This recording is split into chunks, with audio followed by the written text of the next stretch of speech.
Bon, bonjour à tous. Non, c'est Serge qui parle normalement. Je ne sais pas si c'est moi. C'est Serge qu'on a encore en visio. Merde, j'arrête. Ouais, il me dit d'arrêter. Stop. Parce que- Recording in progress.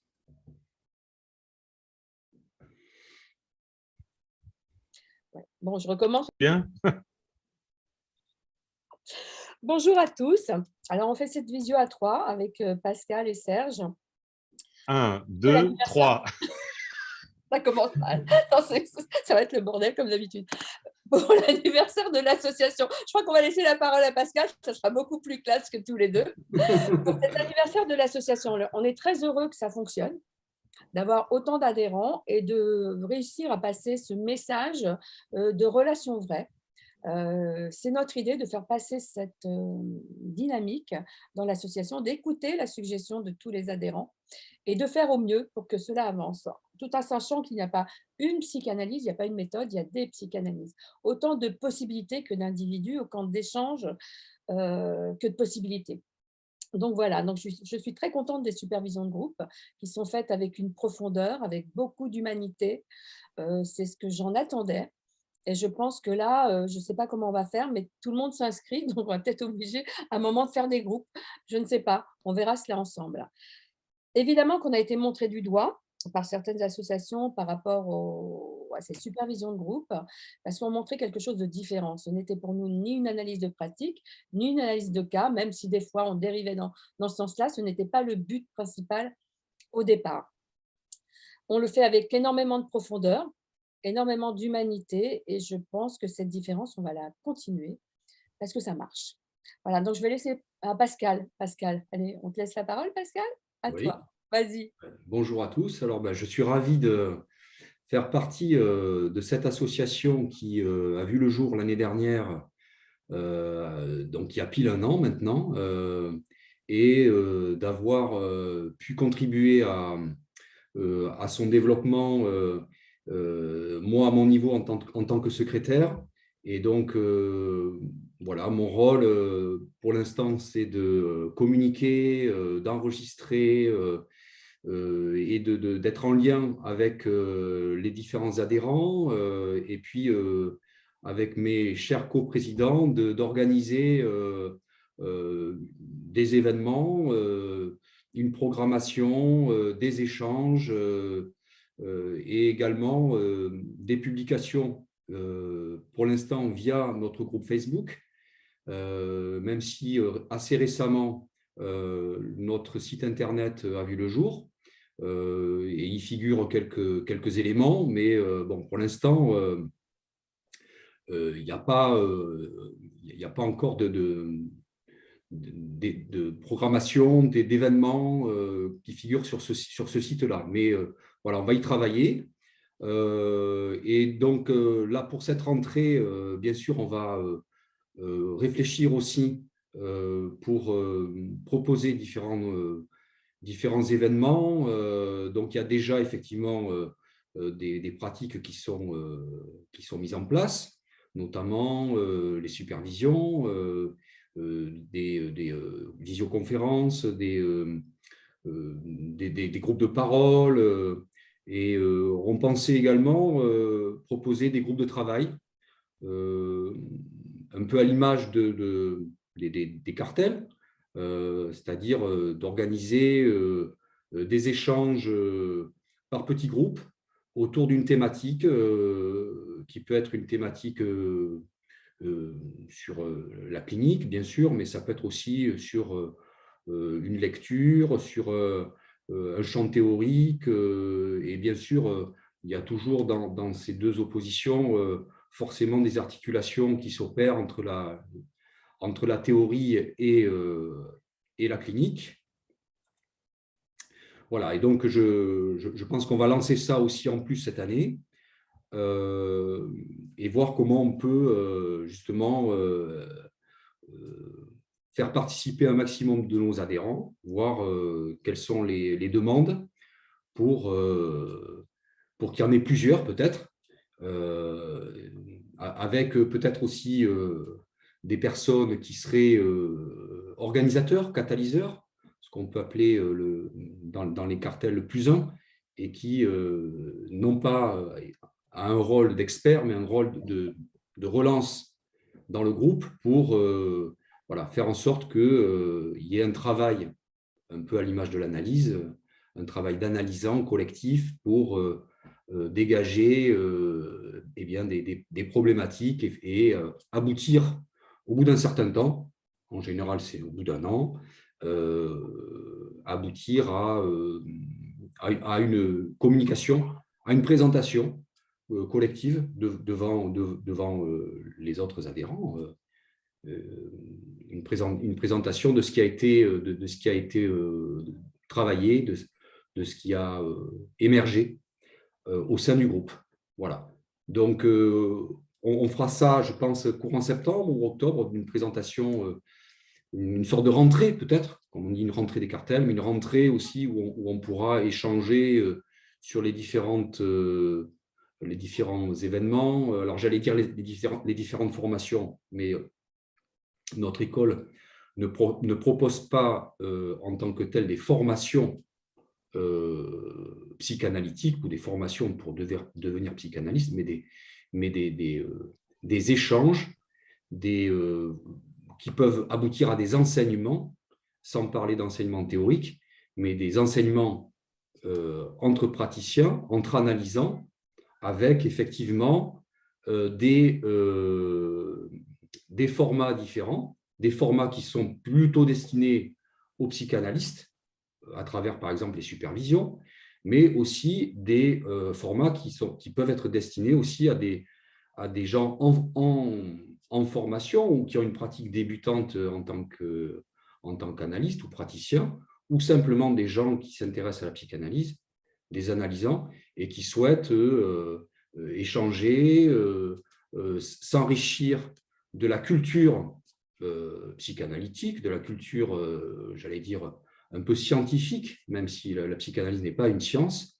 Et donc voilà, de façon à ce que notre association ne soit pas uniquement destinée à des gens qui se prétendent ou s'autorisent psychanalystes. Bien sûr, il y a des psychanalystes au sein de notre association, mais il y a aussi des gens qui ne le sont pas et qui souhaitent s'enrichir, peut-être devenir psychanalyste, mais ça, j'ai envie de dire que seule l'expérience du divan, l'analyse, peut déterminer pour chacun, pour chaque sujet, si au bout du bout se manifeste un désir d'analyste qui ensuite pourra être reconnu par l'association, c'est-à-dire par les membres de l'association qui sont là pour témoigner finalement. Voilà, donc voilà ce que je voulais dire. Moi, je suis très satisfait depuis un an de pouvoir échanger, de pouvoir voilà, réfléchir aussi, de pouvoir mettre, j'allais dire, mon inconscient au travail suite à l'analyse que chacun a pu faire, moi, mon analyse et mon expérience de l'analyse, mon expérience en tant qu'analyste, et de pouvoir confronter ça avec d'autres praticiens pour questionner, pour faire travailler les concepts, pour aussi décaler un petit peu les réflexes un peu, j'allais dire, thérapeutiques, presque idéologiques, parce que même si on a fait une analyse, on a chacun nos outils, notre boîte à outils. Et donc, effectivement, la psychanalyse au pluriel, les psychanalyses avec les différents champs théoriques et cliniques, et non pas une seule obédience qui pourrait être freudienne, lacanienne, jungienne, etc., fait que voilà, la richesse des différents champs peut apporter des éclairages, des points d'achoppement, voilà. Par exemple, entre qu'est-ce qu'il peut avoir en commun dans le discours analytique de Lacan, l'enseignement de Lacan, par exemple, avec ce qu'il en est, par exemple, de la psychanalyse plénienne,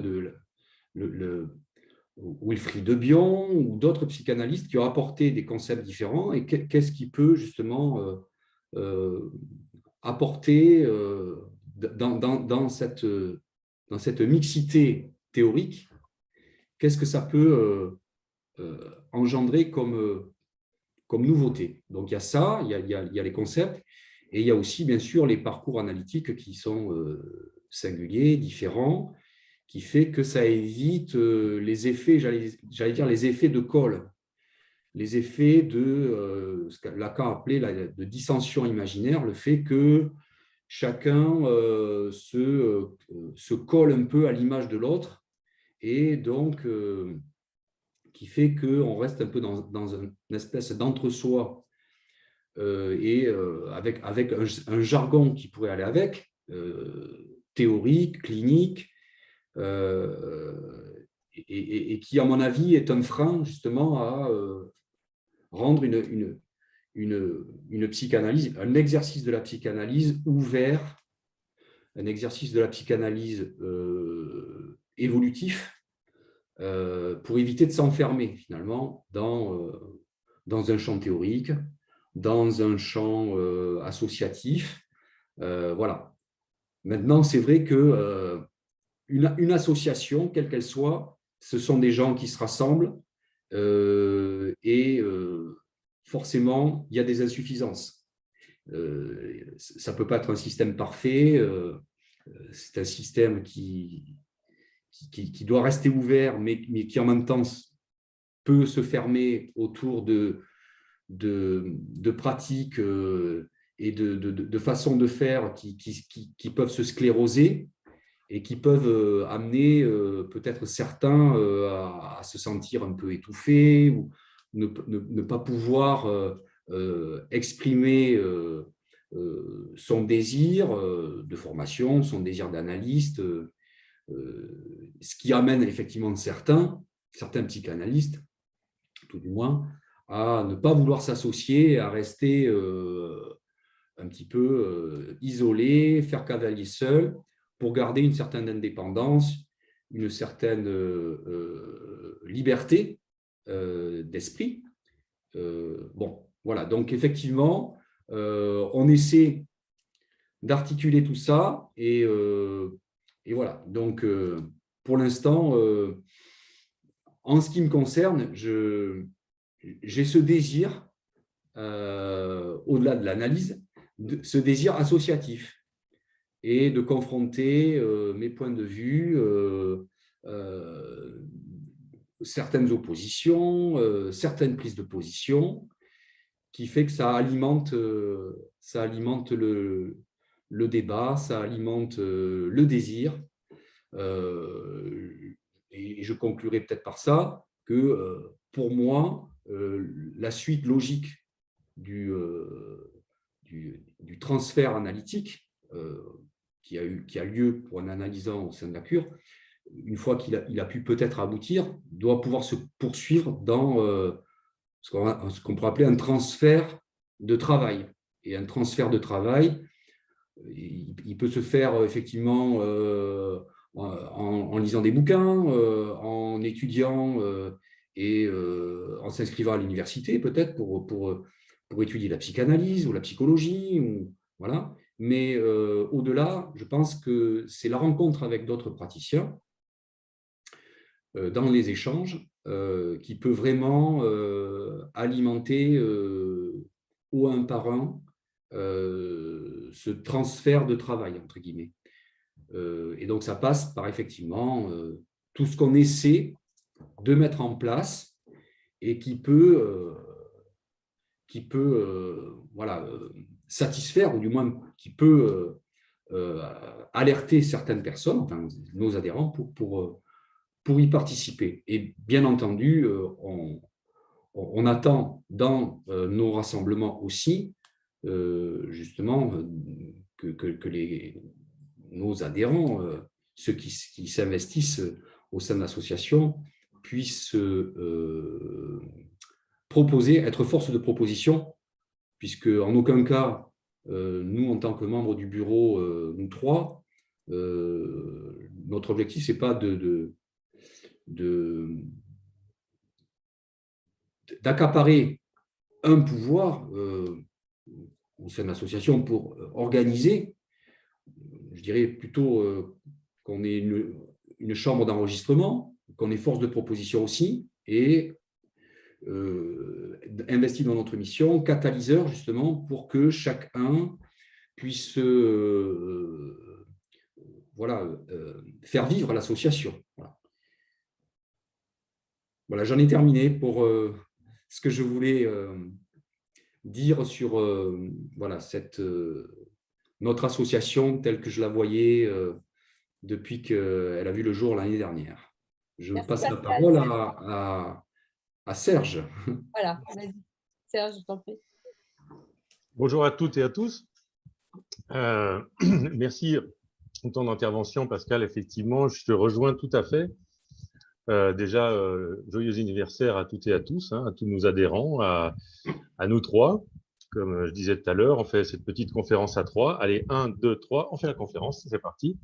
Je suis très content de ma blague. Je vais rebondir sur ce que disait Pascal. Effectivement, parmi les doléances que j'ai, il y a ce désir que chacun puisse faire vivre cette association. Visiblement, on a eu beaucoup de demandes d'adhésion, donc c'est très bien. Visiblement, il y a beaucoup de psychanalystes et de psychologues et d'autres thérapeutes qui avaient ce désir de rejoindre une association où il y a une ouverture, où on n'est pas clivé dans quelque chose de dogmatique. Et ça, on peut en être très heureux. Maintenant, ce serait pas mal, effectivement, que chaque adhérent ne se contente pas de la bouffe prémâchée. Et on n'est pas là pour prémâcher la bouffe de tout le monde. Ou en d'autres termes, moi, je veux bien conduire le bus, mais j'aimerais bien que les passagers me disent si on allait là, en fait, moi, j'ai entendu parler de ceci et j'aimerais bien visiter cela. Ça me semblerait relativement judicieux parce qu'effectivement, on n'a pas fait cette association pour avoir un petit cercle de pouvoir, un comité d'administration qui va décider et diriger de tout. Donc, je pense qu'il serait judicieux que chacun puisse participer de propositions pour faire vivre cette association en pluralité. Et on en serait très enrichi. D'autre part, parmi mes autres doléances, j'aimerais qu'il y ait plus, effectivement, peut-être qu'on s'ouvre un petit peu plus vers peut-être des psychiatres, voire des médecins généralistes, voire des infirmiers, des infirmières, qui pourraient nous donner non pas un renouveau dans l'aspect théorique. Ce qui nous manque beaucoup et ce qui manque à tous les praticiens, quels qu'ils soient, c'est la pratique. Effectivement, on s'enrichit les uns les autres de nos théories, de ce qu'on a appris à l'université, à droite, à gauche, dans une formation, une fédération, ceci. Mais ce qui nous apprend le plus, et je vais paraphraser une nouvelle fois Françoise Dolto, que j'affectionne particulièrement, vous le savez, ce qui apprend le plus, ce sont nos patients. Et chacun a une manière de voir les patients différemment, même le médecin généraliste. Nous, on peut voir l'aspect effectivement psychique, mais le généraliste, c'est le premier à entendre la personne qui dit je souffre, je vais pas bien psychiquement. C'est le premier psy, même s'il n'est pas forcément habilité à ça. Donc, c'est celui qui va dire d'ailleurs aux patients je vous conseille d'aller voir un psychothérapeute, un psychologue ou un psychanalyste. Donc, ils ont une vision de ça. L'infirmier, l'infirmière, voire l'aide-soignante, elle recueille la souffrance de la personne, donc elle est sûrement à même de son expérience de nous partager quelque chose. J'attends des témoignages. Et du côté de la psychiatrie, il y a des choses qui nous échappent, nous, parce qu'on n'est pas formés à ça. Une nouvelle fois, au niveau de la pharmacologie, par exemple, au niveau de certaines pathologies psychotiques, il y a beaucoup de choses qu'on ne sait pas. Et il serait très intéressant, à mon sens, de partager avec d'autres praticiens l'aspect clinique, le rapport au patient, pour ne pas rester un petit peu dans des échanges théoriques. Moi, j'ai appris ceci, moi, j'ai appris cela, parce que moi, je viens d'ici ou moi, je viens de là. Il me semble que ça pourrait être très intéressant aussi. Et une nouvelle fois, effectivement, que tout le monde puisse participer à proposer un colloque, proposer un sujet, proposer une idée, une direction. ce qui amènerait beaucoup et ce qui ferait vivre notre association, non pas toujours avec les mêmes qui amènent des sujets ou des idées, puisque ça va finir par tourner en rond, hein, forcément. Donc voilà, moi je souhaite que tout ça puisse effectivement s'élaborer à partir de notre nouvelle rentrée, notre nouvelle année qui s'annonce, et que chacun puisse effectivement échanger et amener sa petite part de colibri, comme dirait Pierre Rabhi, ou Rabbi Jacob, je ne sais plus. Anne-Marie. Je te rejoins tout à fait, Serge. Nos adhérents sont des acteurs de l'association et nous sommes attentifs à toutes leurs suggestions parce qu'on fonctionne justement grâce à eux et avec eux, à côté d'eux. Nous marchons à côté d'eux. Nous avons eu des propositions de mémoire au mois de juin ou mai des psychopraticiens pour avoir des visioconférences. Alors, je ne sais pas comment, je ne me rappelle plus comment on pourrait appeler ça. Enfin, j'avais passé un listing en expliquant pour des analyses, pour voir une prise de connaissance. Donc, ça va être mis en place. Puisqu'on nous l'a suggéré, on va essayer. On verra ce que ça donne, s'il y a des satisfactions ou des insatisfactions. Nous aurons Roland Gori, il se fait attendre un petit peu, mais bon, voilà, c'est comme ça. Il me dit à chaque fois bientôt. Bon, bah, ça va se faire. On va faire aussi une visioconférence normalement avec Titouan Fèbre et sur Richard Abibon et peut-être avec Jeff Blanchard sur les derniers écrits de Richard Abibon. Maintenant, toutes les suggestions sont possibles et imaginables.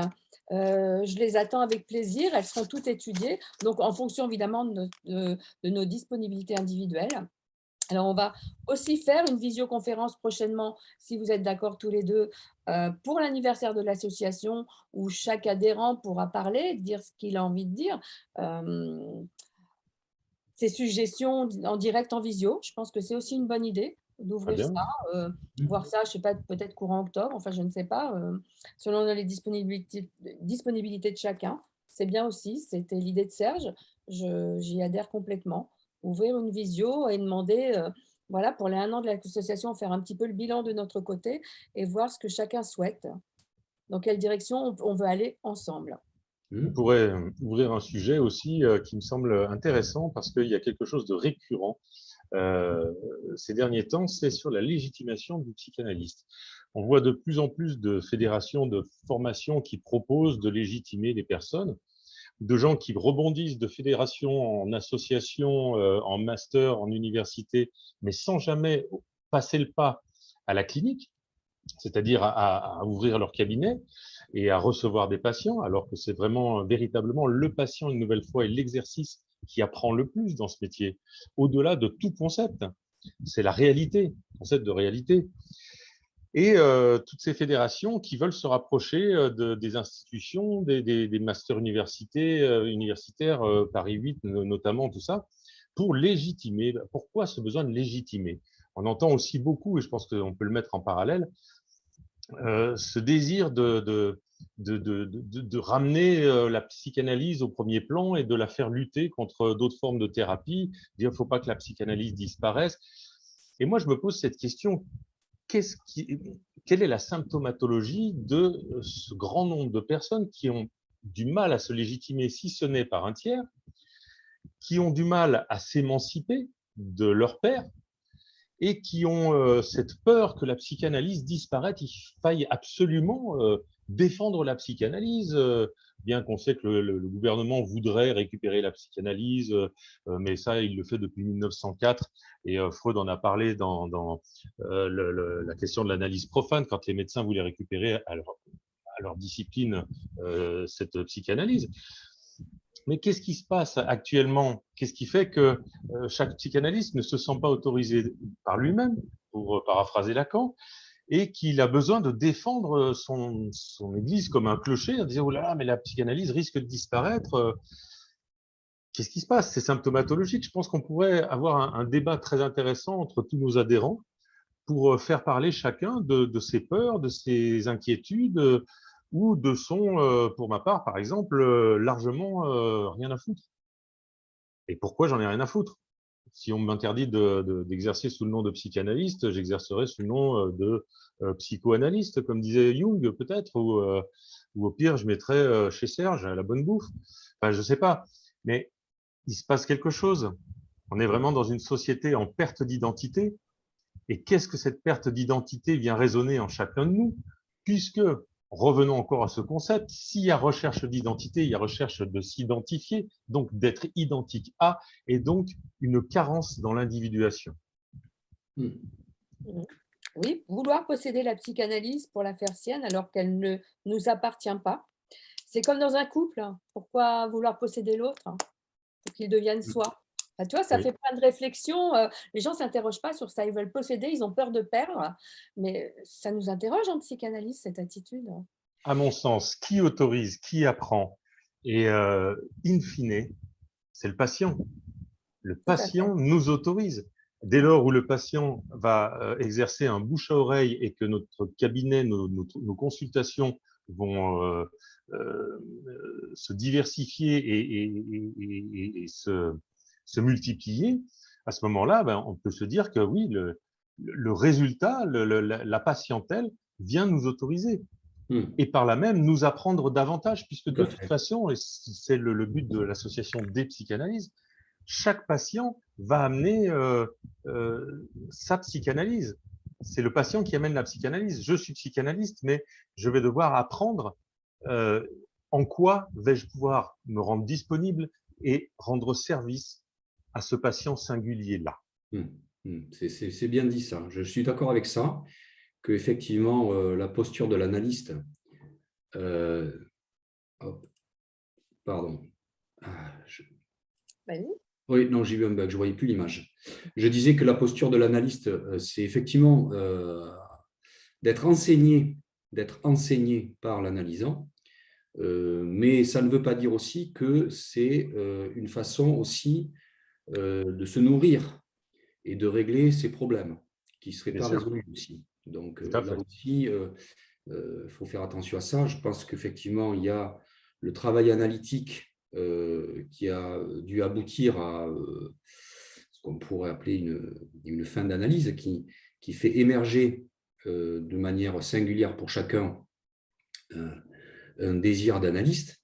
Et les conclusions d'analyse, il n'y en a pas deux qui se ressemblent. Les chemins sont très différents en termes de temps d'analyse, de parcours d'analyse, ça peut être avec un analyste, avec plusieurs analystes, avec un analyste, et puis après on s'est arrêté pendant un certain temps et on reprend une analyse. Et donc il y a différentes façons de mener une analyse, mais à un moment donné, le sujet peut désirer incarner cette fonction-là. Être analyste, ça me semble dangereux, c'est-à-dire cette position subjective de vouloir être, donc de vouloir posséder aussi un pouvoir. Et donc, je crois que la position de l'analyste, c'est effectivement une position où, quand on est avec un patient, c'est de se laisser guider, de ne pas diriger le patient, comme disait Lacan, mais de diriger la cure. Tout en mettant à distance sa propre névrose, Exactement. sachant qu'elle est toujours présente, mais la mettre à distance. C'est-à-dire cerner où est sa poutre pour qu'elle ne vienne pas interférer dans la cure de notre analyse. Effectivement, il y a toujours ça en filigrane dans le travail analytique, dans l'interprétation, dans ce que peut dire l'analyste ou ne pas dire, qui formerait une forme de résistance qui viendrait non pas de l'analysant, mais de l'analyste lui-même. C'est ce que disait Lacan d'ailleurs, que la résistance, elle vient souvent de l'analyste. Et c'est pour ça aussi que le travail de supervision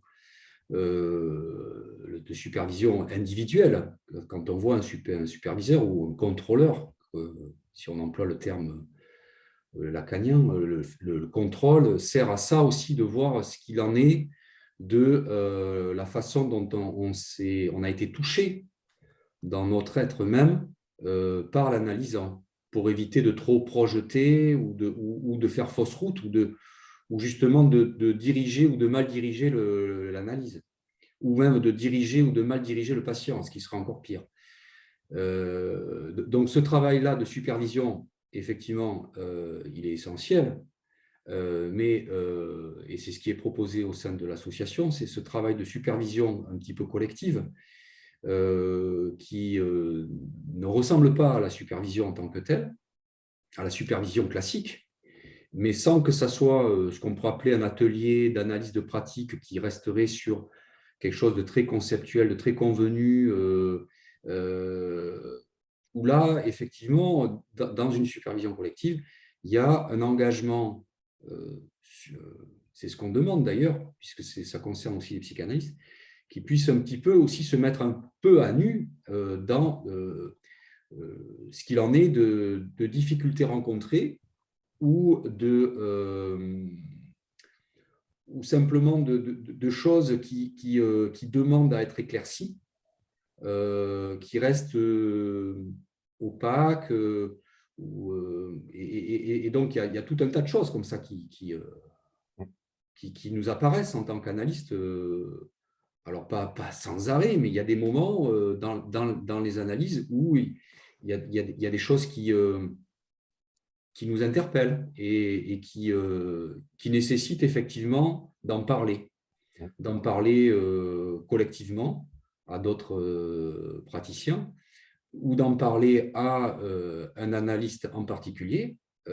Et donc ça, je pense que c'est, je dirais, la formation essentielle d'un analyste, puisque pour moi, il n'y a pas d'analyste installé dans le sens un analyste qui serait parvenu ou encore pire, qui prétendrait une certaine expertise, puisque je dirais qu'à chaque analyse, ou du moins à chaque séance, c'est une page blanche qui s'ouvre, un peu à l'image de ce que disait encore une fois Lacan sur l'inconscient, en disant que c'est le chapitre censuré. Et donc, c'est un nouveau chapitre qui s'ouvre ou qui ne s'ouvre pas d'ailleurs à chaque séance. Donc, on est pratiquement débutant finalement à chaque séance. C'est remis sur le tapis. Donc, certains praticiens pourraient parler de lâcher prise. Bon, j'aime pas trop ce terme-là, de lâcher prise. Ce serait plutôt une forme d'éviter d'incarner, pour moi, d'éviter d'incarner une position de sachant. Voilà. Même si parfois, dans l'analyse avec des patients, à la fin d'une séance, ou même en cours d'une séance, on peut parfois être amené à faire ce qu'on pourrait appeler une analyse didactique aussi. On amène quelques concepts de Freud ou d'autres, ça peut arriver. On peut étayer comme ça. Alors justement, là, j'en profite parce que ça me vient comme ça, l'analyse didactique, l'analyse thérapeutique, etc. Donc, parce qu'on parle beaucoup de formation. Et donc, pour être psychanalyste, il faut faire une analyse. Alors, c'est une analyse thérapeutique, une analyse didactique. Moi, en ce qui me concerne, je pense que une analyse didactique ne peut l'être que si elle est thérapeutique. Une analyse thérapeutique, on en tire des enseignements. Donc, elle est didactique également. Et donc, un analyste, un futur analysant qui vient en analyse et qui dit bon, ben moi, je viens là parce que je veux devenir analyste. Il faut le prendre comme une demande, mais voir ce qui se cache derrière dans la formulation de cette demande, parce qu'on ne peut pas faire une analyse simplement en restant accroché à cette demande-là. On fait une analyse parce qu'on en a besoin. Il faut qu'il y ait un besoin thérapeutique. On est tous malades, finalement. Hein. On est tous névrosés, pervers ou psychotiques. Donc, il y aurait la névrose normale, la normose pour beaucoup, mais dans cette normose-là, il y a à creuser pour aller voir, comme tu disais, Serge, ce qui se cache dans le puits et ne pas rester autour, mais à un moment donné, rentrer à l'intérieur et parfois ça fait mal. Donc, voilà, je pense que cette différenciation entre le didactique et le thérapeutique me semble un peu abusive et je pense qu'une analyse ne peut être didactique qu'à partir du moment où elle est thérapeutique et où on va chercher là où ça fait mal, d'une certaine manière, là où il y a les traumatismes, là où il y a le symptôme, le fantasme. Et le pourquoi du désir. Et le pourquoi du désir. Voilà, exactement. En fait, ça complète très bien ce que disait Anne-Marie plein de fois. Hein. Anne-Marie, tu nous disais une analyse, même thérapeutique, est par nature didactique. Et finalement, Pascal nous renvoie aussi à cet inverse et cette complémentarité qu'une analyse didactique est par nature thérapeutique aussi. Parce que s'il y a désir, c'est que le désir s'étaye sur quelque chose, sur un manque, sans doute. Donc, je vous rejoins tout à fait, tous les deux, effectivement. Alors Pascal, tout à fait d'accord aussi, quelqu'un qui vient en disant, voilà, je veux être psychanalyste, parce qu'on doit venir déjà au départ pour faire une analyse. Le désir vient après. Quand on vient dans ce sens-là, on doit comprendre pourquoi on vient dans ce sens-là. Alors, je ne dis pas que c'est impossible, mais on doit comprendre pourquoi on amène ça dans ce sens-là. Alors, par rapport aux supervisions de groupe, c'est vrai que nous, on va davantage aller dans l'intime en restant des guides. En tant que superviseur, il faut bien donner un nom, en tant que superviseur, en restant des guides, mais aussi, tu l'as bien vu Pascal, passer de l'autre côté. On n'a pas un rôle, on est là, voilà, les rôles bougent, tout est en mouvement et c'est ce qui est intéressant. Donc, j'espère que la prochaine sera très riche. Alors, je vais aussi dire quelque chose par rapport à la richesse de la psychanalyse, c'est sa diversité en fait. C'est pour cela qu'elle doit rester libre pour pouvoir évoluer avec la société et s'enrichir de ses différences. Si on commence à cadrer ces choses-là, ce n'est plus de la psychanalyse, après ça va devenir un cours, un enseignement, mais quelle sera la valeur de l'analyse là-dedans, que l'on va cadrer sur 2, 3 ou 5 ans, alors tout individu est différent.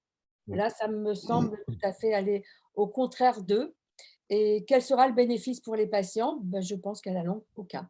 Les psychanalystes deviendront des psychologues et il y aura enfin, je ne vois pas le bénéfice pour le patient. Pour moi, il n'y en a vraiment aucun. Tout à fait. Tout à fait. On termine pour aujourd'hui. Quelqu'un veut avoir le mot de la fin? On te le laisse. Oh, c'est très sympa. Oui. Je suis la seule fille, donc Tu es Mais oui. parti. On va te laisser conclure ce rendez-vous annuel. Alors, merci à tous les deux. Déjà, je trouve que c'est une belle histoire dont on avance ensemble, à côté les uns des autres. Donc, je trouve ça magnifique. Je suis très heureuse de cette rencontre avec vous, très heureuse de cette histoire et d'avancer avec Serge et Pascal. J'espère qu'elle va durer longtemps. C'est le début d'une magnifique aventure. Et donc, je suis très fière personnellement de ces 1 an d'association où elle s'est envolée. Elle a dépassé nos espérances, nos désirs, et j'espère qu'elle ira dans le sens des désirs de tous nos adhérents. Voilà. Je vous remercie à tous les deux. À très Merci à bientôt pour une toi. visio Merci avec à vous deux. Merci à toi, Anne-Marie. Merci à vous. Voilà. Et puis à bientôt pour un À prochain. bientôt.